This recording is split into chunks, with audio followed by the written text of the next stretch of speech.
Hey everybody, Eric here. Welcome to Every Movie Ever. As you can see, we've got some exciting new things in store for you coming up here on future episodes. But while we're getting those ready for you, what we have for you this week is some bonus reviews. These are reviews that are left over from previous episodes. The episodes were going too long. We had to cut some reviews out. So these are all brand new stuff that you've never seen before. Enjoy. Listen, they're creepy. They're spooky. They're altogether ooky. They're the Addams Family. And they had a movie in the 90s. They actually had two of them. I like these movies a lot. They're directed by Barry Sonnenfeld, who the Addams Family movies might be his only good movies. He also directed like The Wild Wild West and Men in Black. Men in Black is a pretty good movie. He has a sort of, he's good at the eccentric, I think. The eccentric and these sort of lavish, sumptuous production designs, which work very well for the Addamses, both in their costumes and in their home. Raul Julia is phenomenal as Gomez. Angelica Houston is terrific as Morticia. This is a really fun movie. Why is it in the Law and Order episode? They have to go to court at one point, and I needed another movie to fill this thing up. Leave me alone. I like this movie a lot. This is a movie I return to again and again. The plot, as it stands, is about a guy who looks like Uncle Fester shows up to try and claim the Addams Family fortune for himself. But then at the end of the movie, it turns out he actually was Uncle Fester the whole time. That's Christopher Lloyd. It's sort of as is the case with a lot of these 90s movie remakes of 60s TV shows. The plot is oddly complicated and involves a lot of like legal and crime shenanigans in a way that really doesn't make a lot of sense for the property. But Addams Family does it a lot better than most, in part because the Addamses themselves are so good and engaging and well cast and presented. And where the movie really shines is in those moments where the Addamses come up against the regular world. And I wish this movie had had more of that. It doesn't actually have a ton of it. But there's a point later toward the end of the second act where the Addamses get evicted from their home and have to live in like a motel. And you have like Gomez watching Sally, Jesse, Raphael. And I think that stuff is phenomenal. And the rest of the movie is pretty good, too. I guess what I'm saying is this movie could have been phenomenal, but as it is, it's just really good. And really good isn't bad, and it's 3.5 stars. 2 years later, we get Addams Family Values. Believe it or not, there's crime stuff in this one, as Joan Cusack shows up to do a sort of single white female to die for kind of a riff, where she marries Uncle Fester for his money and once again convinces Fester to push the rest of the Addams Family aside. It's a little redundant, but again, there's some fun stuff to be mined here. Barry Sonnenfeld is back, so it looks great. The cast is back, so it's played great.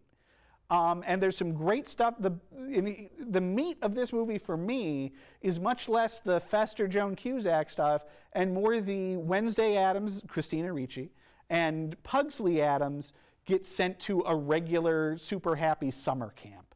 And watching the Addams kids deal with summer camp is pretty great. And again, the rest of it is another, this is good, but it could be better, and why is there a crime plot to this movie kind of a thing? So, you know, it is what it is, but it's still entertaining, and if I'm watching Addams Family, you can bet I'm going to watch Addams Family Values afterwards. Not quite as good, but still pretty good. 3 stars. A couple of weeks ago, I found a movie called The Best Offer on Netflix, and it looked promising. It stars Jeffrey Rush, who is an actor that I love, along with Donald Sutherland. Jeffrey Rush is an art auctioneer who uses his position to misidentify art as being forgeries and then uses a go-between to then buy the artwork from his auction super cheap, and then he keeps them. But then,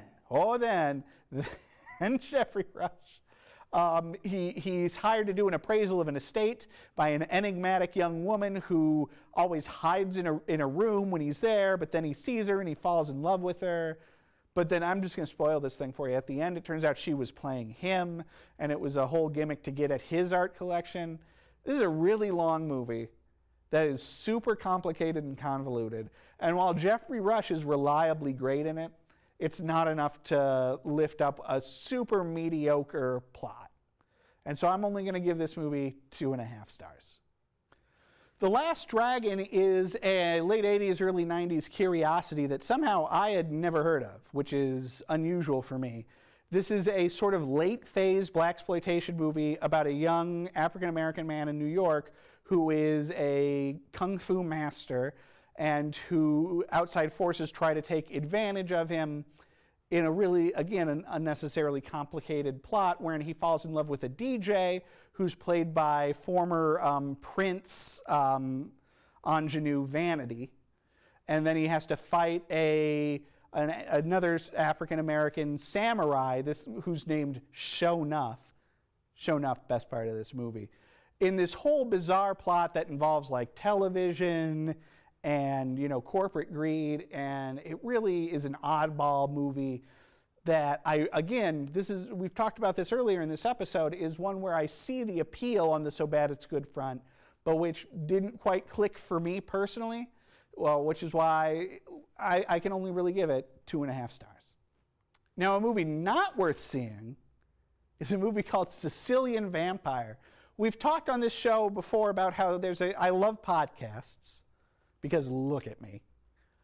And one of my favorites is a show called The Flophouse, which is a we watch bad movies and talk about it sort of podcast. Not terribly unlike my own program, Bad Movie Brothers. And they watched Sicilian Vampire recently, and I like to watch the movies that these shows talk about, so I watched it too. This one is a stinker. Now, this is written, directed, starring a guy named Frank D'Angelo, who's made a few other movies. I've seen another of them. And that one also wasn't very good, but this one is even worse. These are vanity movies. Frank D'Angelo is a guy who, I'm not sure what he does, but he has plenty of money. So he writes and produces and directs these movies for himself to star in, and then he casts them with actors he wants to be in movies with. So somehow he throws enough money at the likes of James Caan and Daryl Hannah to get them to show up in this thing so he can essentially be in a movie with James Caan and Daryl Hannah. This one's really unwatchable. It's really bad. In this one, he's a mob boss who gets bitten by a bat, and that makes him into a vampire, and then he has a mob war. But he doesn't really take advantage of being a vampire very much. Unwatchable movie, 0.5 star. My Fellow Americans is a movie that I remember liking quite a bit as a kid, renting a few times, seeing it a few times. This is the one where Jack Lemmon and Jim Rockford from the Rockford Files, James Garner, couldn't remember his name for a second, where they are both ex-presidents of the United States who, because this is a comedy movie from the 90s, then become involved in this conspiracy with the vice president and the FBI, where the two ex-presidents and they're from different parties and they hate each other, and they have to go on the run and get shot at and stuff. Why did so many of these comedies need to have an action plot? I don't get it. This is one that I was excited to watch again, and on re-watching it, I felt a little bit underwhelmed by it. It's still a decent enough movie, and Lemmon and Garner are super fun in it. I wish it had a more conventional comedy plot. I think that would have made it more engaging. As is, it's like a fun Sunday afternoon, you're doing the laundry kind of watch. So 3 stars. A few years back, when Texas Hold'em was first getting really popular, the ad wizards at Hollywood said, or not, what am I talking about, folks? This isn't Texas Hold'em, this is Blackjack. This is a movie about Blackjack, where the ad wizards at Hollywood said, let's make a movie about some sort of a weird blackjack card counting heist, where it's a bunch of college kids who make up this card counting ring, and they're led by, sorry friends, Kevin Spacey. Obviously, recent events have made Kevin Spacey persona non grata in Hollywood. And so watching this movie with him in it is at times kind of uncomfortable. Lawrence Fishburne is also in this movie. He's always a welcome presence. But this movie that I remembered at the time it came out being a movie where people were like, oh, have you seen 21? This is a really good movie. It's boring. This movie is boring and unengaging, and I did not care about it. There are moments that do work so that it is watchable, but this is a big so what for me. So I am giving it 2.5 stars. Now, I don't know about you, but if you're like me, you've probably been sitting around one afternoon being like, hey, I wish there was a movie where Denzel Washington was a has-been, crooked, imprisoned cop who has to fight a virtual reality program that has come to life and is played by Russell Crowe. Does that movie exist? Friends, it does, and it's called Virtuosity. And it's not any good. This is another, who cares? Who cares? Russell Crowe is kind of fun because he's chewing up the scenery, which is not a thing you get to say about Russell Crowe a lot. I don't really like him that much as an actor. Denzel is, he's there. He's kind of phoning this one in because it's dumb, and it's not even fun dumb. It's just dumb. It's who cares. 2 stars for Virtuosity. So as you can probably tell by now, I've decided to take this idea of Law and Order and stretch it far beyond lawyer movies to really any kind of movie that might involve crime or the police in any sort of way. Sue me. And that brings us to our next picture, which is Megamind, an animated feature about a supervillain voiced by Will Ferrell, who early in the movie kills his superhero and then decides to create a replacement superhero so he has somebody to fight, all while trying to win the hand of Lois Lane stand-in, played by, I want to say, Tina Fey. This is a movie from, I think, DreamWorks, and it sort of continues their trend of, hey, here's a movie that's kind of like a Pixar movie, but it's not as good. So this is a movie that's kind of like The Incredibles, but it's just not as good. Listen, there are some DreamWorks type movies that I like. I like the Kung Fu Panda movies. I really liked Monsters vs. Aliens. I had hoped this would be something in that kind of vein, and at the worst, it's not going to be offensive or anything. And while it wasn't offensive, it's just not very good. It's very convoluted, pretty drawn out and boring. It's a pretty cool concept, this idea of the villain winning that they do nothing with. The only thing about it that's kind of different is that Jonah Hill then becomes the guy who gets these new superpowers to be a new superhero, and he turns up the creepy Jonah Hill vibe to about a 9. And so that's kind of good, but the whole thing just failed to work for me, which is why I'm only going to give it 2 stars. The Look of Love is a British film that stars one of my favorite British comedians and performers, Steve Coogan. Steve Coogan, probably most famous for the Alan Partridge character, if you've ever heard of him, although a lot of Americans haven't. The Look of Love sees him playing sort of England's equivalent of Hugh Hefner. And and so it's kind of a period piece about, in the 60s and all that. Sounds like it would be a pretty fun movie, but it's not.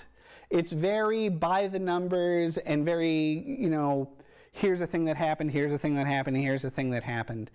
It feels to some extent like the movie expects you to know who the guy is, to be familiar with him already. And not being so, I didn't care for it, to be honest with you. I'm going to give it just 2 stars. Recount is another of those movies. This is an HBO original movie. This one about the recounts that were part of the 2000 presidential election between George W. Bush and Al Gore. It is a movie that, has kind of the same problem as Mississippi Burning, which is that I was like, that ought to be an interesting thing to watch, and I turn it on, and I'm about 20 minutes into it, I'm like, I've seen this before. So it's a little forgettable. This one in particular, while Mississippi Burning has a couple of really compelling leads, Recount jumps all over the place between 5 or 6 kind of bands of characters. And so it feels very unfocused and, like I said, isn't terribly memorable. It's not terrible, it's diverting enough, it's just not that great either. 2.5 stars. Now Amadeus, on the other hand, oh folks. Now this is a movie that's actually based on a play that is in turn based on the life story. I'm hesitant to say true, but the true-ish, it was it was a couple hundred years ago. But the true life story of Wolfgang Amadeus Mozart. And the whole thing, and Mozart, he's played by the one guy from Animal House, Tom Hulce. And Mozart is this bizarre, annoying young character with this crazy laugh who seems like this just absolute lech of a character, but whom nonetheless you put him in front of a piano or an orchestra and he is a genius. The whole movie is told from the point of view of Salieri, who Salieri is old now and living in an asylum. And he's at the end of his life looking back on the time that he knew Mozart. He was a contemporary of Mozart. And for me, the whole movie is summed up by a scene very early on where a priest has come to see Salieri in the asylum, presumably to perform last rites. And Salieri wants to kind of tell him his life story, this great confessional of his life. And he tells the priest that he was a composer, and the priest is excited. He's like, "Did you write anything that I know?" And Salieri sits down at his little piano, and he's like, "Of course I did." And he plays a little tune, and the priest has never heard it. So Salieri plays another tune. He's like, "This was very, very popular." And the priest has never heard it. And then Salieri plays a third tune, and the priest gets excited. He's like, "Yeah, oh yeah, I've heard this one. That's great." And Salieri goes, "That was Mozart." That he was, by all accounts, at least by his own accounting, a popular and successful composer in his day, but who was overshadowed by this, by this greater genius, who was, kind of an annoying dude, and how Salieri fought with that his whole life. Now, Salieri is not a good guy in this movie by any stretch of the imagination. But to come at it from this point of view, of envy and jealousy and feeling like something was unfair, is a really interesting way to look at it. Amadeus, it's an absolute classic. F. Murray Abraham is Salieri. He rightfully won an Oscar for his performance. The whole thing's directed by Milos Forman, who directed One Flew Over the Cuckoo's Nest. If you've never seen Amadeus, it's so sumptuous and beautiful, and it gives you a real appreciation for that time and for that music. You've got to see it. 5 big stars. Patton is another one of the great biopics, this one about General George Patton, and we follow, this time played by George C. Scott, who turns in an Oscar-winning and truly tremendous performance as this sort of rogue tank general from World War II, and a deeply flawed character, and Scott plays him as both flawed and as, I don't know if I want to say ignorant of his own flaws, but sort of uncaring of them. Patton is certainly a man with a high opinion of himself and with just enough success to back it up. He's a character that's very much in that sort of Citizen Kane or There Will Be Blood mold of the great flawed man. It's a really good movie that is maybe a little long in the tooth sometimes, but that performance at the center of it is so great and compelling that, again, I think you've got to see it. And it's all set up with this terrific and iconic speech from Patton at the start of the movie in front of this ginormous American flag as he talks to and sort of belittles his troops. 4 stars. Now, I do another show called Bad Movie Brothers with my brother Chad. If you watch this show enough, you've certainly heard me talk about it, where he and I will sit down for 40 minutes an hour and talk about a bad movie in detail. And so the next movie I'm going to talk to you about right now is Night of the Twisters. If you want to hear more about this stupid movie, go watch that episode of Bad Movie Brothers. But for right now, Night of the Twisters is a movie that is a Twister knockoff that is nonetheless based on a true story of a town that got hit with 6 or 7 tornadoes in a single evening. It was developed as the first ever Family Channel original movie, so it used to play on cable, on the Family Channel, all the time. It stars John Schneider from the Dukes of Hazzard and Devon Sawa, who would go on to some minor fame as the star of the first Final Destination movie.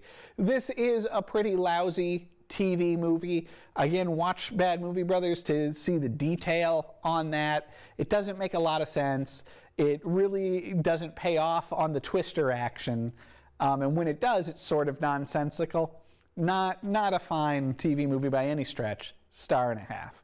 Our next movie, not as good. This is Masterminds. This was the latest movie from Jared Hess, who had also directed like Napoleon Dynamite, which was a big, big hit that I did not especially care for.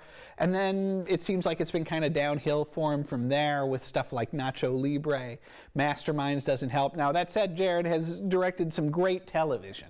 So I don't want to say that he's certainly not an untalented director. A lot of his TV work has been top-notch. His movies, not so much.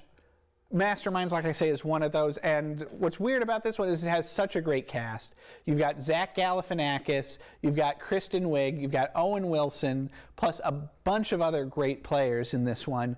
This is a true story about an armored car guard, played by Zach Galifianakis, who is not super bright and gets in over his head with a group of not super bright criminals who want to stage an armored car heist, who want to use him as their inside man to take all the money from this armored car. Now, interestingly enough, because of problems with the studio that made the movie, this movie sat on the shelf for more than a year, and probably should have stayed there. It is nothing too special. There's not a lot to say about it. It's mildly diverting in some parts, but mostly just kind of dull. 2 stars. Thanks for watching Every Movie Ever. We'll be back soon with some brand new episodes and some really cool stuff. See you next time.